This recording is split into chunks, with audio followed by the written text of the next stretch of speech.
સરથાણા ખાતે અદ્યતન ટેક્સટાઇલ મશીનરીઓનું સૌથી વિશાળ ત્રિદિવસીય પ્રદર્શન સિટમે 2024 યોજાશે.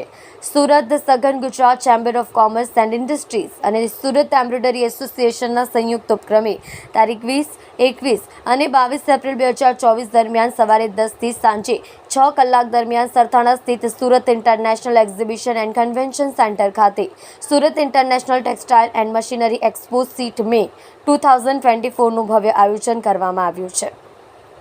ચેમ્બર ઓફ કોમર્સના પ્રમુખ રમેશ વઘાસિયાએ જણાવ્યું હતું કે સુરત ટેક્સટાઇલ અને ડાયમંડ ઇન્ડસ્ટ્રીઝના MSME હબ તરીકે ઓળખાય છે, ત્યારે આગામી દિવસોમાં ટેક્સટાઇલ વેલ્યુ એડિશન કરવા હેતુસર તેમજ સુરતને ટેક્સટાઇલ મશીનરી મેન્યુફેક્ચરિંગનું હબ બનાવવા ચેમ્બર ઓફ કોમર્સ દ્વારા સઘન પ્રયાસ કરવામાં આવી રહ્યા છે.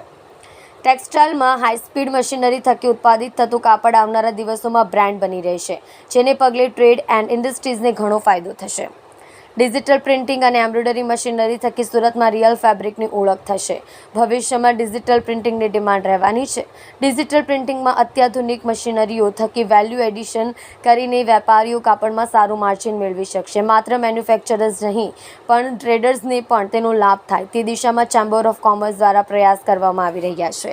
પ્રદર્શનમાં ગાર્મેન્ટની મશીનરી પણ આ વર્ષે સામેલ કરવામાં આવી છે. તદુપરાંત એક્ઝિબિશનમાં એમ્બ્રોઇડરી મશીનરીની નવી ટેકનોલોજીના હાઈ સ્પીડ મશીન પ્રદર્શિત કરવામાં આવશે, જેથી સુરતમાં ગાર્મેન્ટ ઇન્ડસ્ટ્રીઝના ડેવલપમેન્ટને વધુ વેગ મળી રહેશે. આ પ્રદર્શનથી સુરતમાં ટેક્સટાઇલ મશીનરીના જૂના ડીલરોને બૂસ્ટઅપ તો મળશે જ, પણ નવા ડીલરોને પણ પ્લેટફોર્મ મળી રહેશે.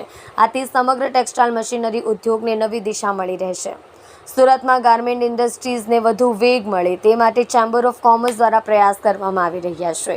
ત્યારે આ પ્રદર્શનમાં ગાર્મેન્ટ ઇન્ડસ્ટ્રીઝ માટેની અદ્યતન મશીનરી અને અન્ય ટેક્સટાઇલ પ્રોસેસ